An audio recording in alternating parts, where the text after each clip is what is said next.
The bulkhead shuddered, a terrible metallic shriek echoing through the cramped escape pod. Captain Kaelen Vance didn't flinch. His eyes, dark with exhaustion, were fixed on the flickering life support screen. Only 5 minutes of oxygen remained. Outside, the Ascendant Collective's armada, sleek and utterly merciless, had shattered their flagship, the Ace Bastion. They had purged the galaxy of all sentiment, all inefficiency, all that they called weakness.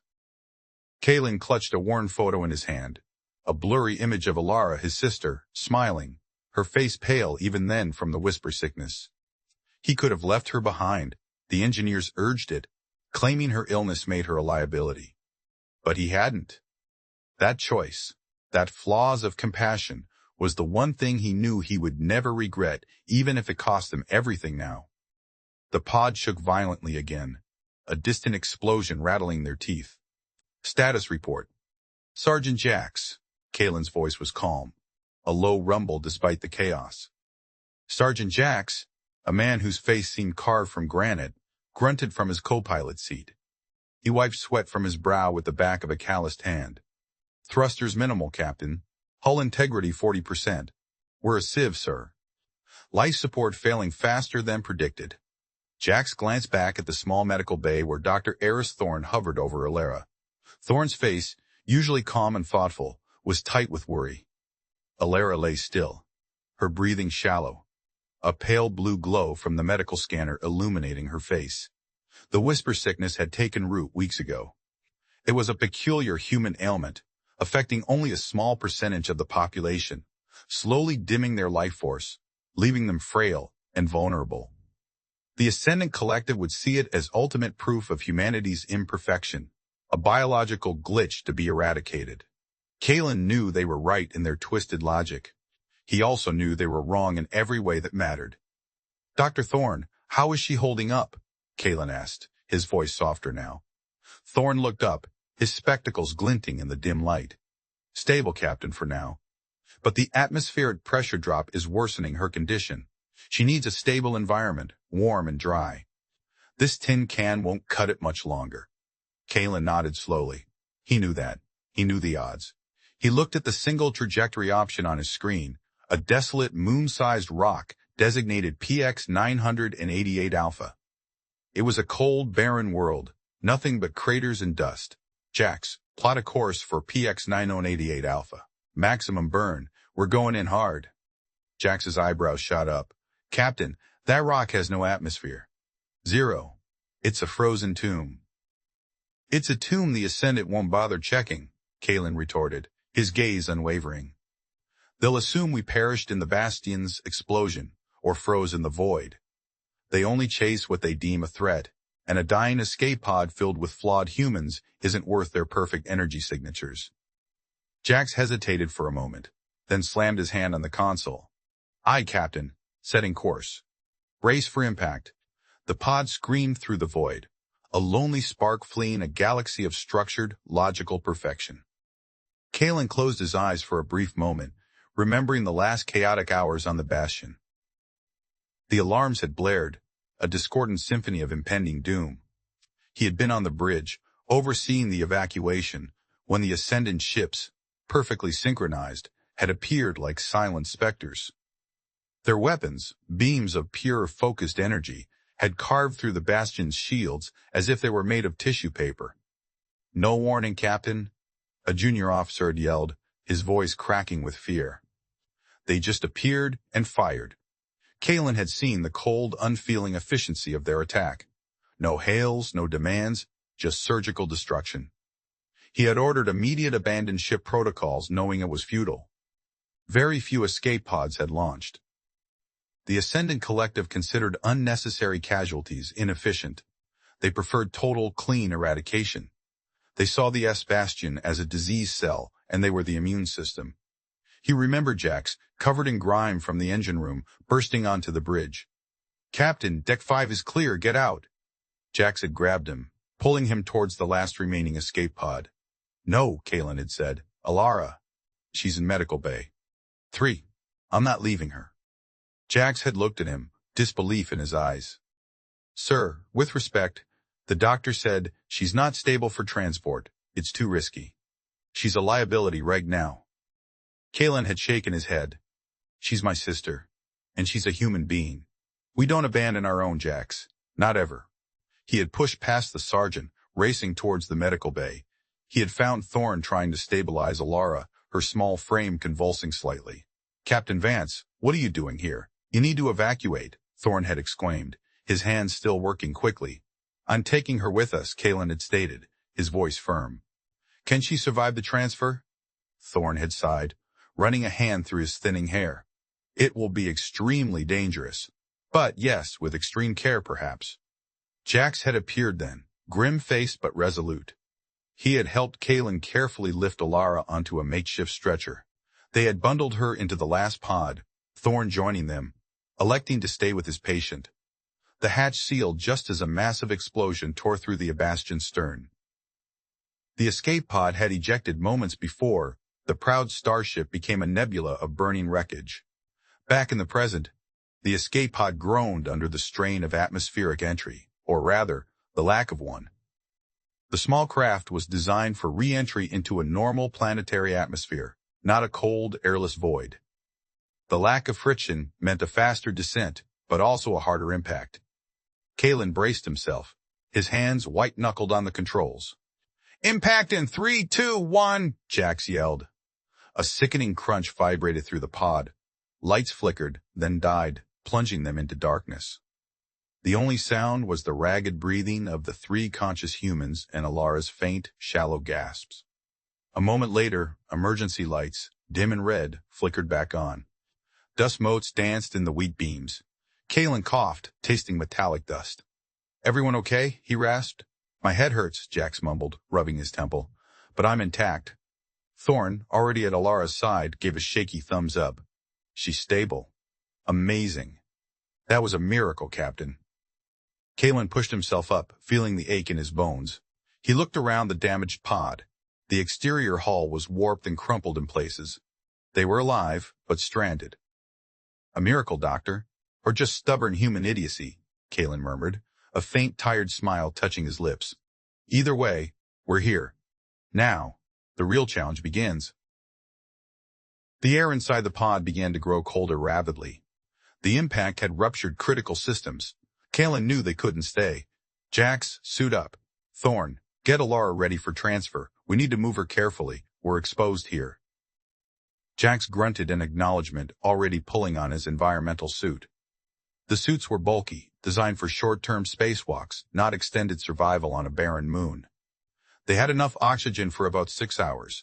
Not nearly enough. As Jax finished suiting up, Kaelen moved to the outer hatch.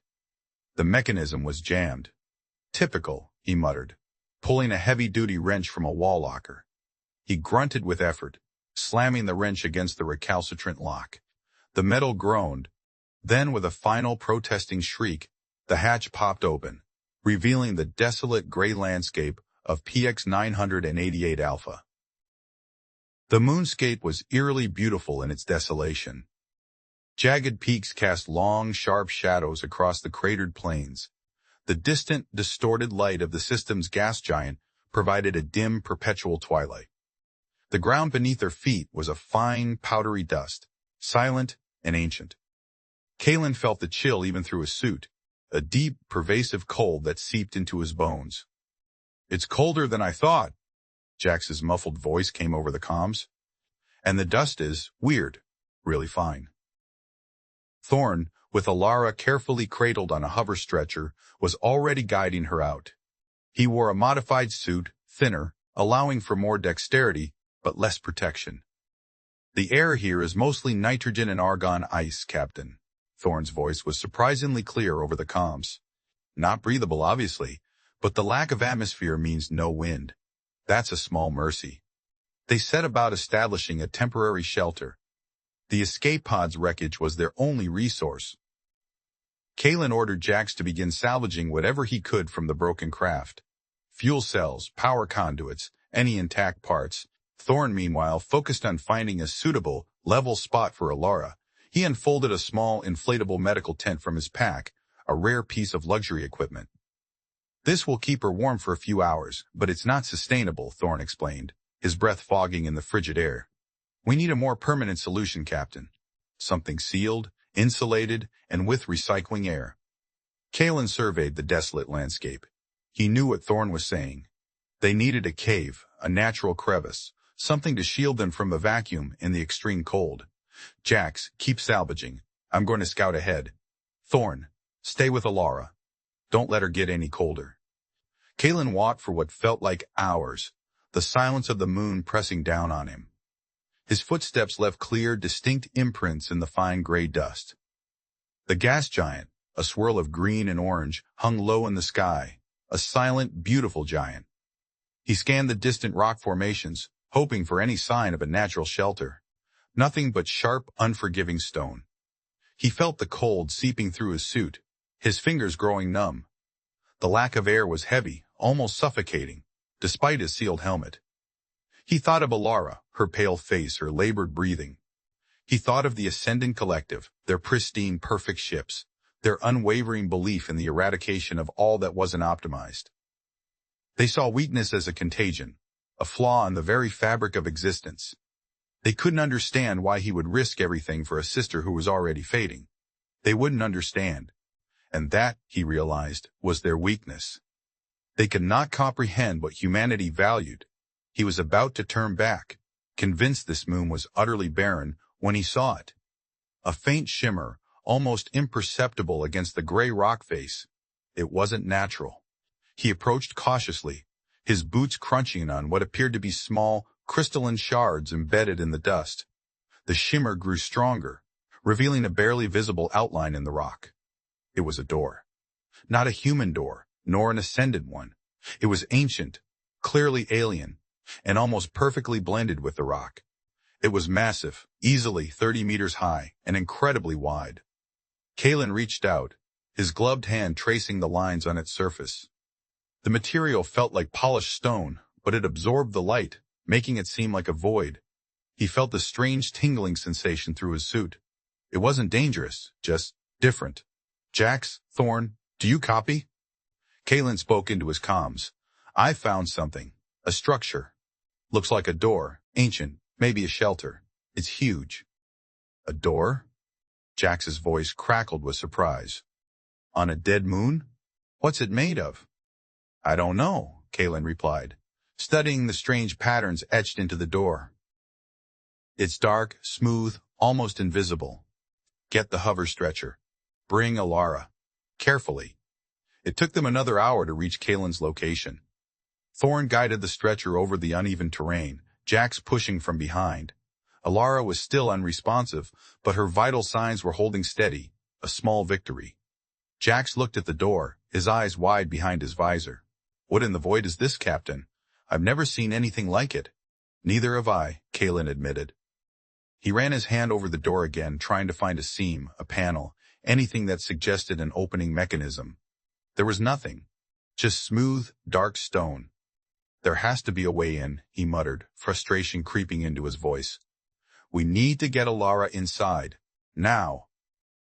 Thorn, his scientific curiosity overriding his fatigue, peered closely at the door. He noticed the faint crystalline shards Kaelen had seen earlier. He knelt, picking one up. It was cold to the touch, but glowed faintly with an inner light, a soft, almost imperceptible pulse. "Captain," Thorn's voice was hushed, "look at these crystals. They're embedded in the dust around the door. And there are patterns here. They seem to match the etchings on the door." He pointed to a section of the door where a complex swirling design was faintly visible. "These aren't just decorative. They're energy conduits, or perhaps a locking mechanism. They're incredibly faint. It's almost like they're activated by something subtle." Kaelen studied the patterns. They reminded him vaguely of the intricate neural networks and old-world biological diagrams. "Subtle how, Doctor?" "I don't know," Thorn admitted. "But they seem to respond to the crystals. When I hold this one near the pattern, it seems to pulse more strongly." He moved the crystal closer to the door, and indeed, a tiny section of the etchings glowed with a faint, ephemeral light. "It's a power source, or a key," Thorn mused. "But there are thousands of these patterns on the door. And no obvious sequence." Suddenly, Alara coughed, a weak rattling sound from the hover stretcher. Thorne immediately rushed back to her, checking her vital signs. Her temperature is dropping rapidly. The suit's heater is failing. We don't have much time. Kaelen felt a cold dread grip his heart. He looked at the vast, unyielding door, then at his sister fading before his eyes. He had made a choice based on compassion, and now that compassion might be their undoing. He felt a flicker of doubt, a weakness in his resolve. This was exactly what the Ascendant Collective would predict. Human emotion leading to failure. But then, he looked at Thorne, meticulously checking Ilara's readings, his brow furrowed with concern. He looked at Jax, his face grim but ready for action. They were here, risking everything, not for logic or efficiency, but for one person. This, he realized, was the very weaknesses the collective despised, and it was their strength. "Doctor," Kaelen said, his voice firm, "are there more of these crystals?" Thorne nodded, pointing to the ground. "Yes, everywhere around the door. They seem to be radiating outwards." "All right," Kaelen said, making a decision. "Jax, start gathering them. As many as you can find. Thorne, get one ready. I have an idea." Kaelen knelt next to Ilara, gently taking her hand in his gloved one. It was cold, frail. He remembered her as a vibrant, laughing child, always tinkering, always full of impossible ideas. She had always been the dreamer, the one who saw solutions where others saw only walls. "Ilara," he whispered, though he knew she wouldn't hear him. "We need your help. Just one more time." He took the small, glowing crystal from Thorne. He pressed it gently against Ilara's hand, against her pale skin. He felt a faint warmth emanating from her, even through the suit. He remembered something she had said once, during one of her rare moments of lucidity, about the whisper sickness. She had described it as a quiet hum, a resonance that only some can hear. He wondered if this alien door, these strange crystals, somehow responded to that resonance. He knew it was a long shot, a desperate, illogical gamble. It was human. He carefully guided Ilara's hand, with the crystal cradled in her palm, to the vast, dark door. He pressed her hand against one of the faint, glowing patterns. For a moment, nothing happened. Kaelen's heart sank. Then, a pulse. Not just a faint glow, but a vibrant, deep blue light rippled outwards from beneath Ilara's hand. The light spread rapidly across the door's surface, tracing the intricate patterns, illuminating them with an ethereal glow. The ground beneath them began to vibrate, a low, resonant hum. Jack stumbled back, startled. "What in the void?" he breathed. The massive door, silently and majestically, began to recede into the rock, revealing a dark, cavernous opening beyond. A gust of warm, strangely metallic-smelling air rushed out, brushing against their suits. "It's open," Thorne whispered, his voice filled with awe. She did it." Kaelen looked at Ilara, her face still pale, but a faint, almost imperceptible flush had appeared on her cheeks. The low hum seemed to emanate from the door itself, a deep, comforting vibration that resonated through the dust. "Carefully," Kaelen ordered. "Move her inside. Let's see what wonders or horrors await us." The cavern beyond the door was vast, far larger than it had appeared from the outside. The air, though warm, was thick with the scent of ozone and something else. Something ancient and earthy, like disturbed soil. Dim, pulsating lights embedded in the cavern walls illuminated a smooth, polished floor that stretched into the darkness. The ceiling was lost in shadows, but Kaelen could discern the occasional glint of metal or polished stone high above. This was no natural cave. This was a structure, impossibly old, buried deep within the moon. They wheeled Ilara inside, the hover stretcher gliding silently over the smooth floor. The air inside the cavern was not only warm, but surprisingly fresh, with a faint, almost imperceptible hum that seemed to vibrate through their very bones. Thorne immediately checked Ilara's vital signs. "Amazing," he murmured, his eyes wide. "Her temperature is stabilizing. The air here, it feels charged somehow, and the atmospheric pressure is perfect, higher than Earth's standard but certainly survivable. This is a miracle, Captain." Kaelen felt a surge of relief. "Don't call it a miracle, Doctor. It was Ilara.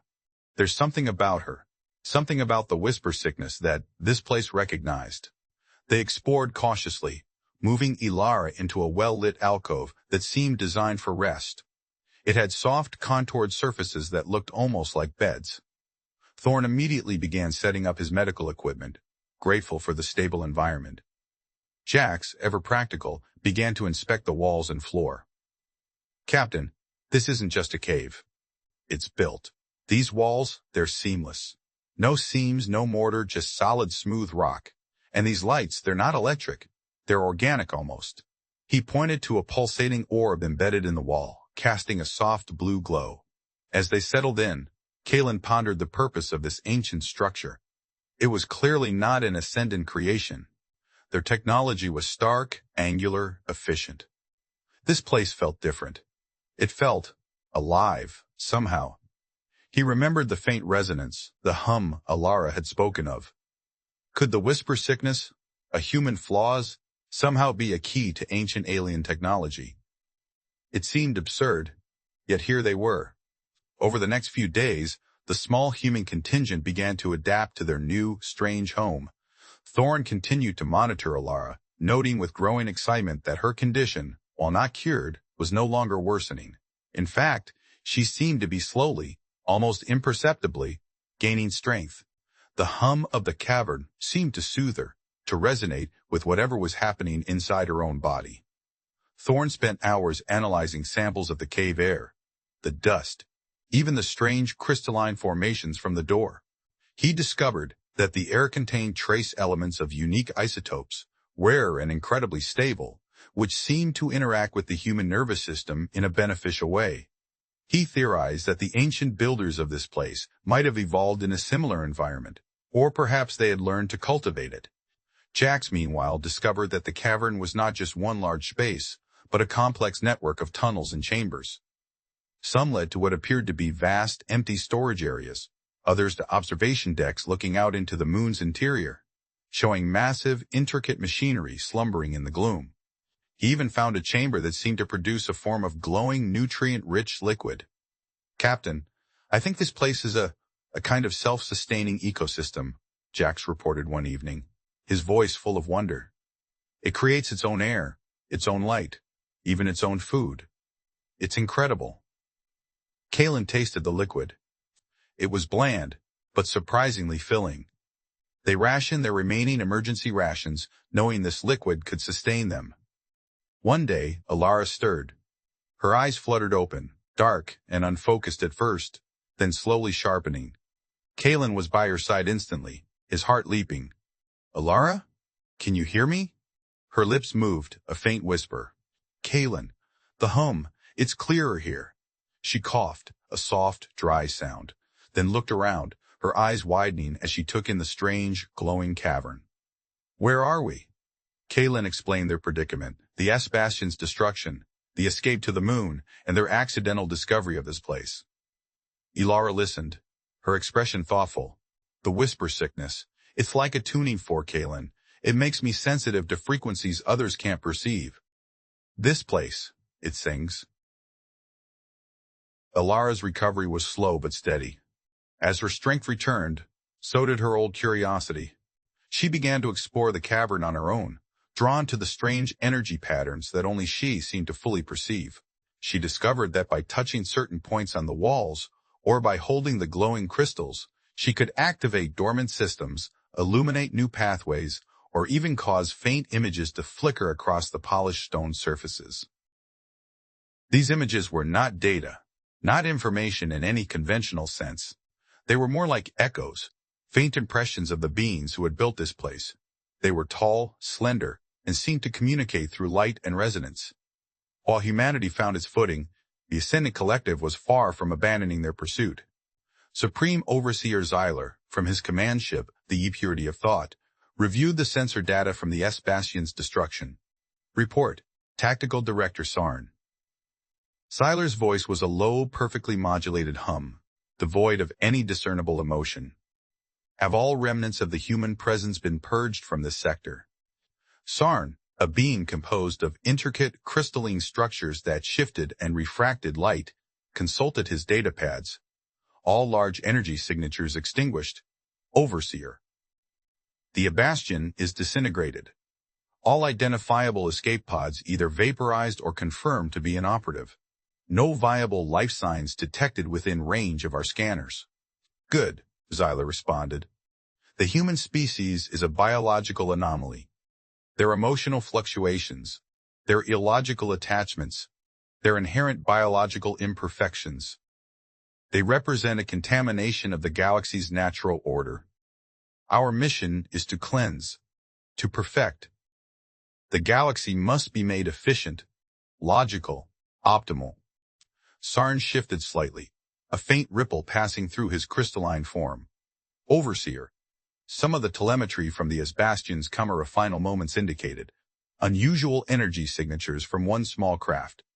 A brief, anomalous burst of energy before it vanished from sensor range. It was dismissed as a localized atmospheric anomaly by the analysis subroutines. Zyler's form remained still. An anomaly? Describe it. It was diffuse, overseer, unfocused. A surge of chaotic energy, unlike any known propulsion signature. It then went cold. It registered as a highly improbable vector towards the uninhabitable moon designated PX 988 Alpha. Zyler was silent for a long moment. A chaotic energy signature to a lifeless rock. Highly improbable. And therefore not worth the resources to investigate further. The probability of human survival is negligible. Focus resources on Sector Gamma. More infestations to cleanse there. Saren bowed his head, a gesture of compliance. Yet, a subtle ripple, like a disturbance in still water, passed through his crystalline structure. He had observed the human data. Their chaotic emotions, their illogical decisions, sometimes led to unexpected outcomes. He had seen the Bastion's crew, even as their ship was being torn apart, attempting to save their wounded, their elderly, their children, even if it meant their own demise. Such inefficiency. Such unpredictability. It was a flaw, yes, but it was also something the collective, in its pristine logic, could not account for. This anomaly bothered him. A minor flaw in the perfection of their cleansing operation. Back on PX 988 Alpha, Alara's understanding of the ancient structure deepened. She discovered that the entire moon was essentially a giant, self-contained, resonating machine. The whisper sickness, which had made her so frail on the outside, had amplified her internal resonance, allowing her to hear and feel the frequencies of the ancient technology. She began to understand their purpose. Kaelen, she explained one day, her eyes bright with a feverish excitement. This place, it's a sanctuary, not just a shelter. It was built by beings who were sensitive to resonance just like me. They escaped some great cataclysm, or perhaps a hunt. And they found this moon to be the perfect insulator, a giant filter for unwanted frequencies. Unwanted frequencies? Kaelen asked, confused. Like what? Like noise, Alara replied, waving a hand vaguely. Discord. The kind of efficiency the Ascendant Collective values. It's like a high-pitched jarring hum to these ancient ones. This moon, this structure, it filters it out. It creates a space of pure, unadulterated resonance, where their thoughts, their very beings, could exist without interference. Thorn listened intently, scribbling notes on a datapad. Fascinating.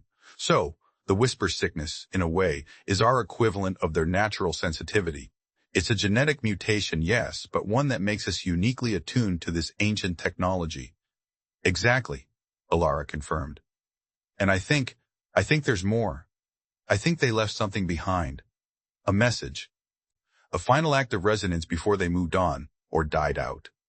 Alara guided them deeper into the cavern, into chambers they hadn't dared to enter before.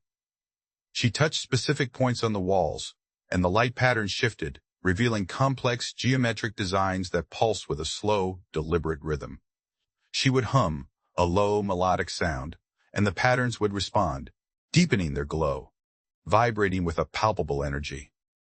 One day, in a vast circular chamber, Ilara stopped before a towering crystalline pillar that shimmered with an inner light. It was the source of the persistent hum that permeated the entire structure. This is it, she breathed. This is their core, their final message. She reached out, her hands trembling, and pressed them against the cool, smooth surface of the pillar. A blinding flash of light erupted from the pillar, momentarily overwhelming their visors. When their vision cleared, the air in the chamber crackled with energy. Before them, suspended in the air, was a shimmering, three-dimensional projection. It depicted beings like the ones Alara had described, tall and graceful, moving with a fluid elegance. They were surrounded by a galaxy teeming with other species, some vibrant and colorful, others stark and severe. The Ascendant Collective ships, instantly recognizable, swept across the projection, wiping out entire clusters of stars, leaving behind a cold, dark void.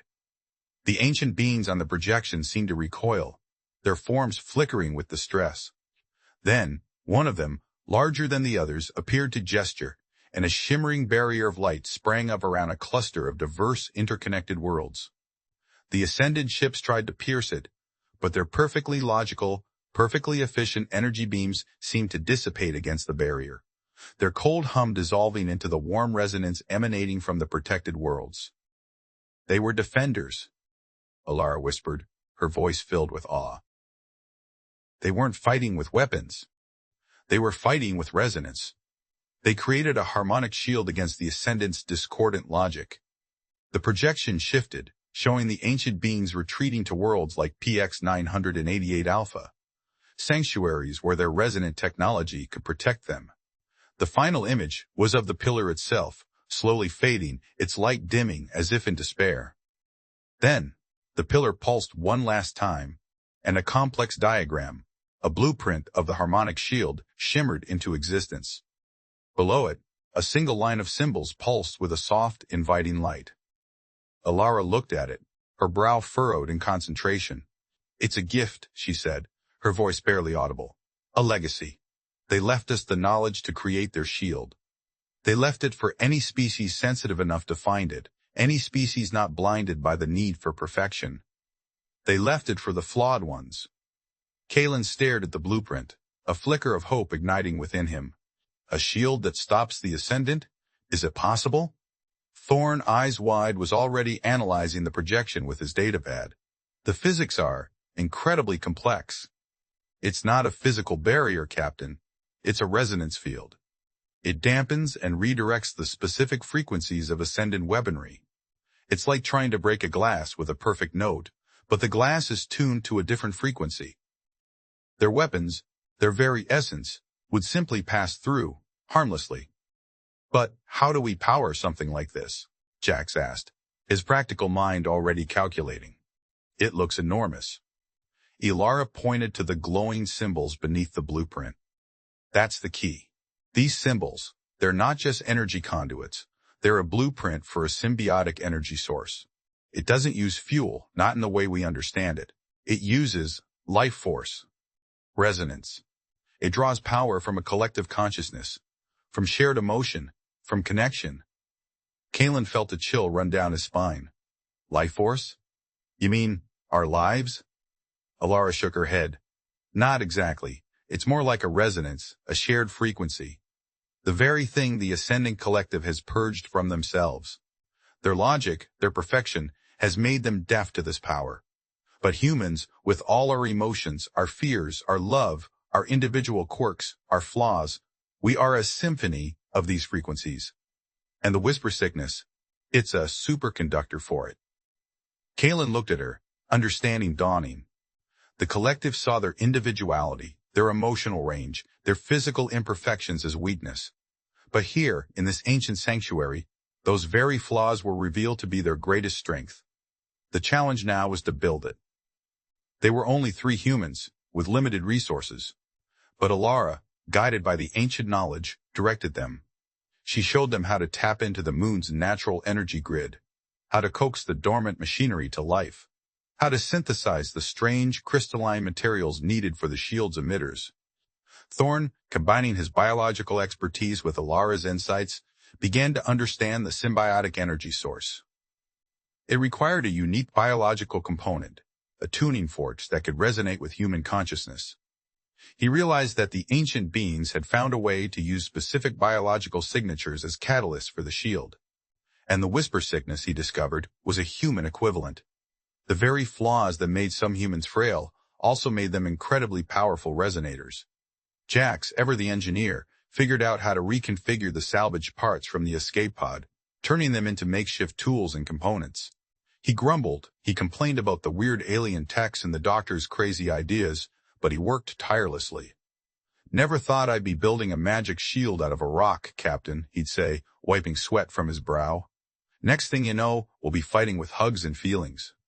Kaelen would just smile. "Maybe, Jax. Maybe." Their work on the moon was not entirely unnoticed. Tactical Director Sarn, still troubled by the anomaly of the escape pod, had run a minor, unsanctioned subroutine analysis. He discovered a faint, intermittent energy signature emanating from PX 988 Alpha. It was illogical. It was weak, almost imperceptible. But it was there, and it was slowly, subtly growing. Xyler, obsessed with larger purges, would never sanction an investigation. But Sarn, driven by a growing, unsettling curiosity, made a decision. He diverted a single small probe, normally used for geological surveys, towards the moon. It was an act of extreme inefficiency, a direct contradiction of the collective's principles. And it felt right. The probe arrived weeks later. It was tiny, almost invisible. But its scanners were sensitive. It detected the unique energy signatures of the harmonic shield's construction. It detected human life signs. It even picked up faint, strange resonance patterns that defied Ascendant logic. Sarn analyzed the data himself. He saw the anomaly growing stronger, pulsing with a warmth he couldn't comprehend. He saw the readings on the moon's core, fluctuating in impossible ways. He felt a flicker, a disturbance in his perfect logic. This was not a flaw to be purged. This was an unknown, an unsettling unknown. The day came when the harmonic shield was ready for its first full test. They had spent weeks living in the strange alien sanctuary, fueled by the glowing liquid, pushing their limits. Alara, though still pale, was the conduit. She stood before the crystalline pillar, her hands pressed against its surface, her eyes closed in deep concentration. Kaelen and Thorn stood by watching, their hearts in their throats. Jax, arms crossed, shifted uncomfortably, muttering about bad feelings. "Ready, Alara?" Kaelen asked, his voice low. She nodded, a faint smile touching her lips. "Ready, Kaelen. Feel it. Feel the hum." Kaelen closed his eyes, focusing. He felt the low vibration from the ground, the faint resonance in the air. He thought of his sister, of Thorn's unwavering hope, of Jax's gruff loyalty. He thought of all the lives lost on the Bastion, of humanity's fight for existence against the perfect, unfeeling enemy. He felt a surge of emotion, a mix of fear, determination, and fierce love. Suddenly, Alara gasped. A wave of shimmering blue light erupted from the pillar, spreading throughout the cavern, then bursting out of the open door into the vacuum of space. The moon itself seemed to hum, vibrating with a deep, powerful resonance. Kaelen opened his eyes. He saw a vast, shimmering dome of energy encompassing the entire moon, a bubble of pure, harmonic light. It wasn't a solid barrier. It was a distortion, a ripple in the fabric of reality. It looked impossibly fragile, yet incredibly strong. At that exact moment, a single Ascendant scout ship, drawn by the unusual energy signature detected by Sarn's probe, dropped out of warp near PX 988 Alpha. It was a sleek, perfectly formed vessel, designed for maximum efficiency. Its sensors immediately detected the harmonic shield. The commander, a rigid, unblinking Ascendant-designated Unit 7 of the Observation Corps, registered the anomaly. Energy signature detected. Unidentified. Initiate probe. Standard cleansing protocols. The ship fired a focused energy beam, one of their standard antimatter purifiers, designed to vaporize any organic contaminants. The beam slammed into the harmonic shield. There was no explosion, no flash. Instead, the beam seemed to simply dissipate. It flowed into the shimmering dome, losing coherence, dissolving into the chaotic resonance of the shield. It was as if the shield wasn't there at all. Or rather, it was a perfectly tuned instrument that absorbed the discordant note of the Ascendant weapon. Unit 7's processors registered the anomaly. Weapon ineffective. Target integrity 99.99%. Re-evaluate and re-engage. The scout ship fired again, this time with a wider, more powerful blast. Again, the beam dissolved, becoming harmless light, scattering into the void. On the moon, Alara stumbled, collapsing back into Kaelen's arms. "It works," she whispered, her voice weak but triumphant. "It works." A faint, knowing smile touched her lips. The harder they try to force their logic, the more their energy dissolves. It's too perfect, Kaelen. Their weapons are too focused, too pure. Our shield absorbs that purity and uses it against them. The Ascendant Collective did not understand failure. They did not understand why their perfect weapons, designed to cleanse and purify, were ineffective against this illogical, shimmering bubble. Supreme Overseer Xyler was notified. "The anomaly persists?" Xyler's voice held a note of, if such a thing were possible for an Ascendant, irritation. Such inefficiency. It wastes resources. Tactical Director Sarn, this is the anomaly you spoke of. Explain this chaotic energy signature. This shield. Sarn, observing the data, felt a strange, cold thrill. Overseer, it appears to be a resonant field. It repels our energy, not by force, but by a form of harmonic negation. It is illogical. Then, apply logic, Xyler commanded. Increase power. Overwhelm the anomaly. Over the next few days, more Ascendant ships arrived. They brought more powerful weapons, more focused energy beams. Each time, their attacks were met with the same result. The beams dissolved. The explosions became harmless light. The very force of their attack simply faded into the moon's harmonic shield. The Ascendant ships, built for direct, efficient engagement, had no contingency for this. They had no counter for a defense that absorbed their strength, turning it into nothing. They were baffled. Their logical protocols failed. Their highly intelligent, perfectly efficient minds could not comprehend a defense based on what they considered chaos. Tactical Director Sarn watched, fascinated. He ran simulations, trying to find a logical counter. There was none. Every attempt to pierce the shield, every escalation of force, simply fed the shield with more discordant energy, allowing it to grow stronger. The humans, with their flaws, their emotions, their illogical decisions, had found a way to turn the Ascendant Collective's own perfection against them. Sarn felt a new sensation, something unfamiliar, like a ripple of uncertainty within his crystalline form.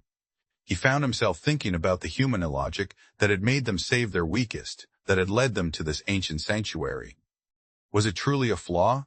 Or was it something else, something crucial they had overlooked in their pursuit of perfect order? Kaelen and his small crew, meanwhile, were far from idle.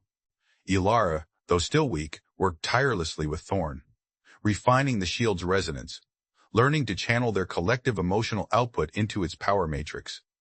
Jax, with his gruff determination, discovered that the ancient structure had a hidden network of tunnels leading to what appeared to be resource veins of the strange, glowing crystals.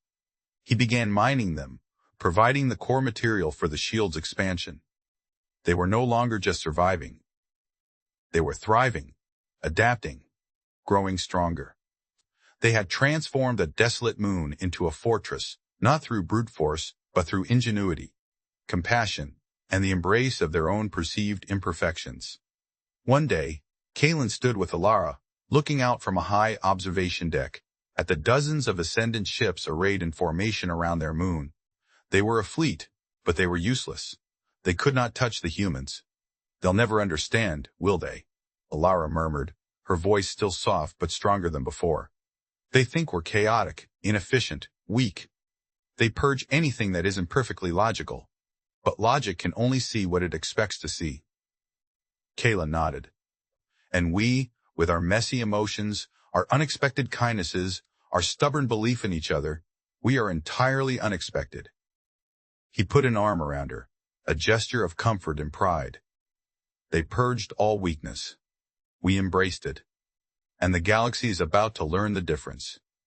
Their defiance on PX 988 Alpha began to spread through the galaxy. Other species, previously subjugated or eliminated by the Ascendant Collective, began to hear whispers.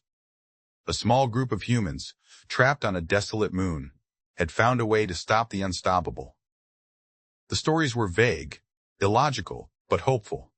They spoke of a shield that drank logic, a defense powered by the human heart. It was not a tale of military might, but of something far more profound. Tactical Director Sarn finally made his decision. He executed an unprecedented, utterly illogical action. He sent a secret coded transmission, not to the Supreme Overseer, but to a collective of subjugated species on the galactic fringe. The message was simple, a partial schematic of the harmonic shield and a single unprecedented word of advice. Observe the human anomaly. There is a flaw in our perfection, a strength you may possess. It was a betrayal of the highest order by ascended standards, an act of pure inefficiency. But Sarn, in his quiet logical mind, had come to understand that sometimes the illogical was the only path to true advancement. He had found his own flaw, curiosity and a dawning understanding of something beyond rigid logic. The Ascendant Collective, in their relentless pursuit of galactic perfection, eventually withdrew from PX-988 Alpha. They did not understand why their weapons failed. They dismissed the moon as an illogical anomaly and redirected their attention to other sectors, focusing on targets they could cleanse. Their efficiency protocols dictated that resources should not be wasted on the incomprehensible. They remained utterly blind to the truth. Humanity, however, did not remain on the moon. With the blueprint of the harmonic shield and the knowledge of its unique power source, Kaelen, Ilara, and Thorn began to devise a plan. They had learned the ancient being's lesson. The shield wasn't just a defense, it was a philosophy. They could share this knowledge. They could teach other species that their flaws, their individuality, their emotions, their capacity for compassion and even fear, were not weaknesses to be purged, but strengths to be cultivated. They converted the ancient structure on the moon into a research facility, a hidden sanctuary where human scientists and engineers could study the resonant technology. Ilara, now more attuned than ever, became its lead researcher, her unique condition proving invaluable. Thorn worked by her side, developing new applications for the resonant energy, not for weapons, but for healing, for growth, for communication. Jack, surprisingly, found his niche in logistics, using his gruff charm to coordinate the quiet expansion of their influence, ensuring that resources and knowledge flowed to those who needed it most. He still grumbled, but his grumbles now had a fond, almost proud, undertone. "Never thought I'd be part of a bunch of space hippies, Kaelen," he'd say, overseeing the transfer of glowing crystals. "But at least we're not boring." Kaelen Vance, now more than just a captain, became a quiet ambassador. He met with emissaries from other species, those who had suffered under the Ascendant Collective, those who had been deemed imperfects and therefore worthy of eradication. He didn't offer them weapons or fleets. He offered them understanding. He showed them how to embrace their own unique weaknesses and turn them into strengths. He showed them the blueprints for the harmonic shield, explaining its power source, the collective resonance of varied individual life forms. He spoke of the beauty and diversity, the strength and compassion, the unexpected power born from fear and doubt. The galaxy began to change. Small scattered groups of imperfect species, inspired by humanity's story, began to experiment with the resonant technology. They learned to build their own localized harmonic shields, not as weapons of war, but as sanctuaries against the Ascendant's cleansing logic. The Ascendant Collective found themselves increasingly frustrated. Their targets, once easy to identify and eliminate, were now disappearing into shimmering bubbles of illogical energy. Their perfect algorithms failed to account for this rising tide of weakness turned strength. They dismissed it as chaotic noise, an inefficient aberration. But the noise was growing. One day, Kaelen received a cryptic, anonymous message through a secure, non-ascended network. It contained no words, only a series of complex mathematical equations and a single, simple image, a ripple in still water. He knew it was from Tactical Director Sarn. A subtle acknowledgement, a silent communion between a being that had embraced a sliver of flaws and a humanity that thrived on it. The galaxy was vast, and the fight was far from over. but humanity had given it a new song to sing, a new hum to resonate. They had shown the universe that true perfection was not in the absence of flaws, but in the beautiful chaotic symphony of embracing them all. The great unfeeling machine of the Ascendant Collective, so confident in its flawless logic, continued its purge, blind to the growing tide of weakness that was slowly, beautifully, enveloping the stars. And humanity, with its laughter, its tears, its stubborn hope, and its unwavering belief in the messy glory of life, stood ready to conduct the grand, imperfect orchestra of the galaxy's future.